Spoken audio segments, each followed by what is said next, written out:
ओम परमात्मने नमः. नमस्कार. मी गीतेच्या 17व्या भागामध्ये तुमचं मनपूर्वक स्वागत आहे. अध्याय पहिला, श्लोक 10. अपर्याप्तं तदस्माकं बलं भीष्माभिरक्षितं पर्याप्तं त्विदमेतेषां बलं भीमाभिरक्षितं. द्रोणाचार्यांना गप्प पाहून दुर्योधनाच्या मनात विचार आला की वास्तविक आमची ती सेना पांडवांवर विजय मिळवण्यात अपर्याप्त आहे, असमर्थ आहे. कारण तिचे संरक्षक उभय पक्षपाती भीष्माचार्य आहेत. परंतु या पांडवांची ही सेना आमच्यावर विजय मिळवण्यात पर्याप्त आहे, समर्थ आहे. कारण तिचे संरक्षण निजस सेना पक्षपाती भीमसेना आहेत. याचं भाषांतर या श्लोकाचं आपण ऐकूया. अपरिमित असे आमचे सैन्य भीष्मांनी रक्षिलेले आहे. त्यांचे भीमाने रक्षण केलेले सैन्य मोजकेच आहे. हे भाषांतर आहे, लक्षात घ्या. स्वामी रामसुखदास सांगतात अपर्याप्तम याचा अर्थ की असमर्थ.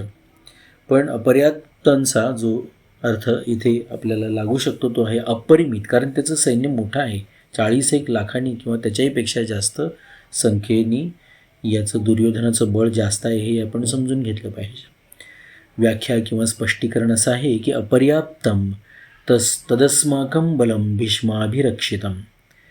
अधर्म, अन्याय इत्यादी कारणामुळे दुर्योधनाच्या मनात भय उत्पन्न झाल्याने तो आपल्या सैन्याविषयी विचार करतो की आपले सैन्य जास्त असूनही, अर्थात पांडवांच्या सैन्यापेक्षा 4 अक्षौहिणी जास्त असूनही पांडवांवर विजय मिळवण्यासाठी तर ते असमर्थच आहेत. कारण आमच्या सैन्यामध्ये मतभेद आहेत. पांडवांच्या सैन्यामध्ये जेवढे संघटन, एकता, निर्भयता, निसंकोचपणता आहे तेवढे आमच्या सैन्यात दिसून येत नाही.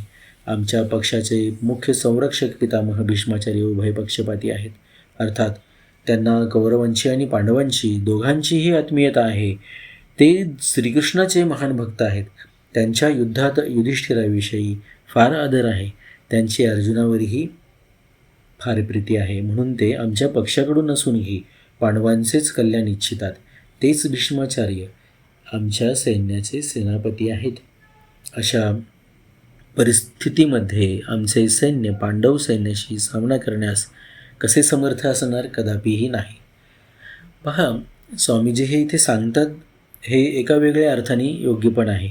परंतु पुढील काही भागामध्ये ज्या हर्षाने हे सगळं दुर्योधनाचं जे वर्णन आहे की भीष्मांनी अभिरक्षित केलेलं आमचं अपरिमित असं बल आहे, या शब्दांनी आनंदित होऊन भीष्माचार्यांनी पुढे शंख वाजवलेला आहे. आपण हे समजून घेतलं पाहिजे हर्षित होऊन. पुढची एक व्याख्या आपण ऐकू.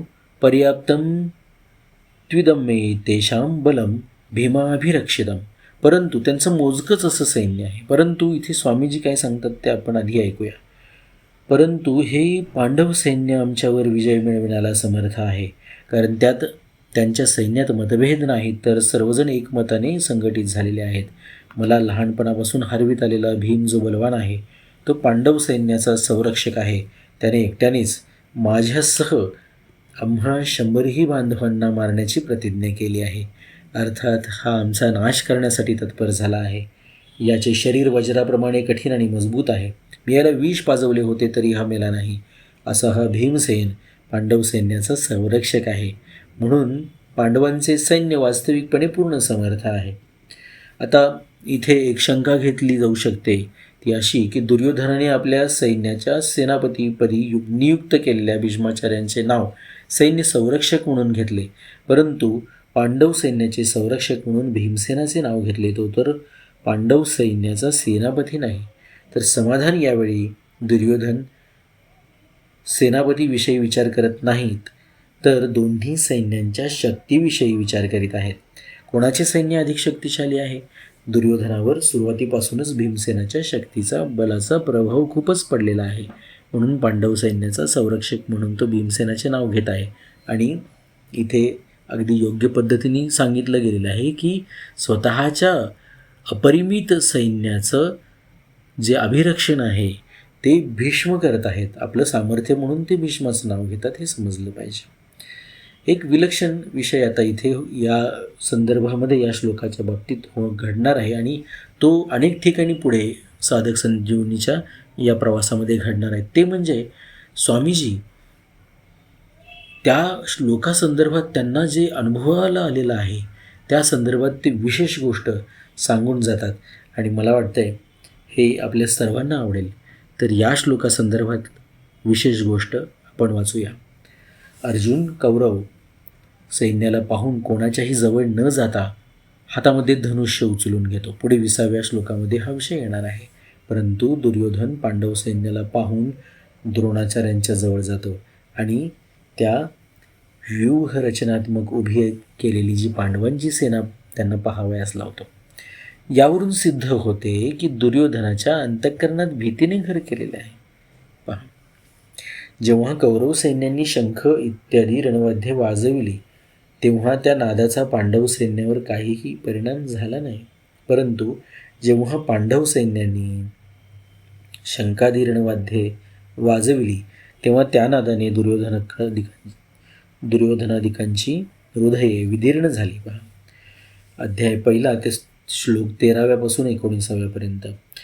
यावरून सिद्ध होते की अधर्म अन्यायाचा पक्ष घेतल्या कारणाने दुर्योधनादिकांची हृदये कमजोर झाली होती आणि त्यांच्या मनात भयाने वास्तव्य केले होते.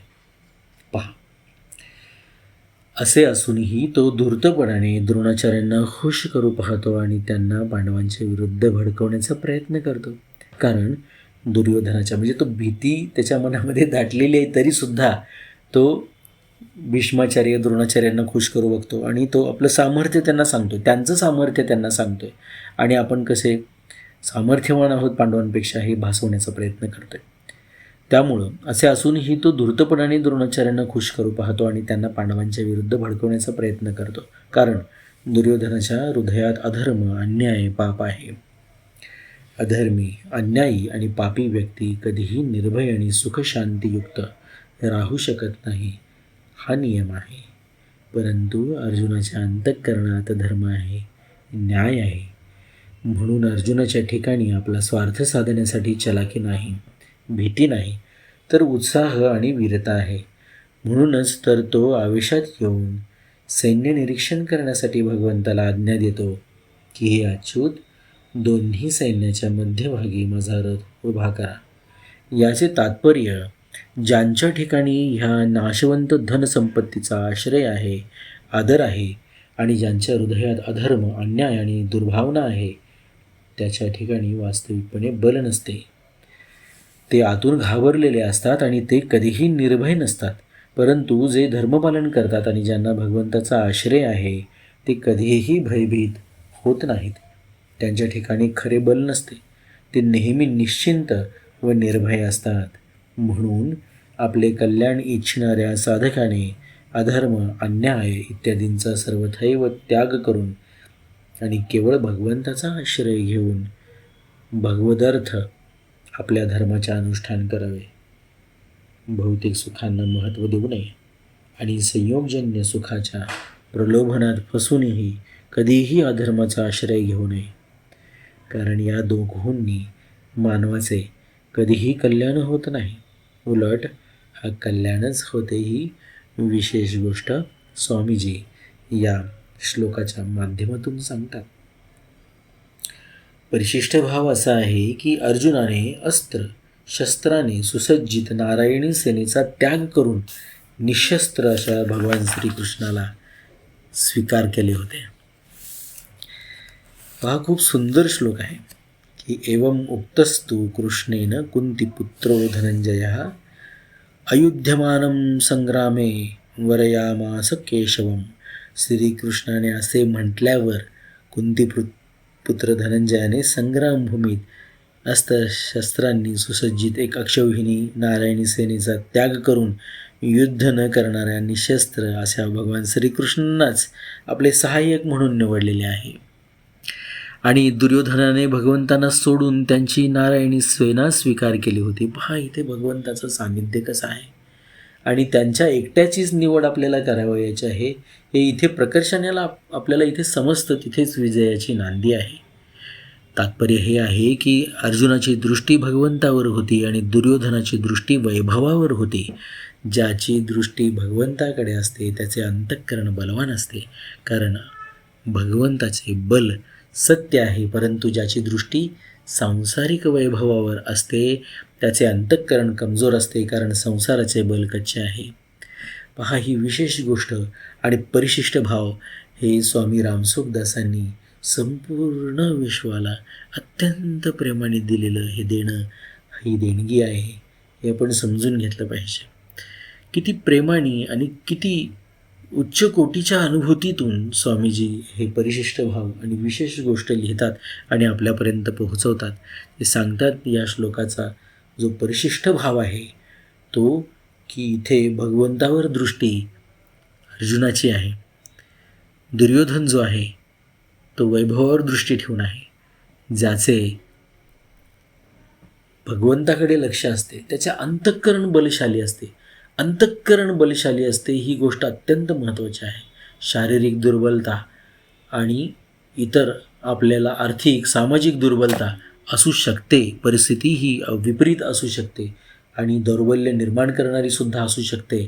परंतु आंतरिक बल, अंतःकरणातील बल हे एकमेव एका परमेश्वरावर अवलंबून आहे आणि त्या भगवंताची आपल्याला जेव्हा साथ मिळते आपण ती साथ पत्करतो. दोन गोष्टी आहेत यातल्या. आपण स्वतःहून पत्करतो. अर्जुनाने श्रीकृष्णाला स्वीकारलेला आहे सहाय्यक म्हणून.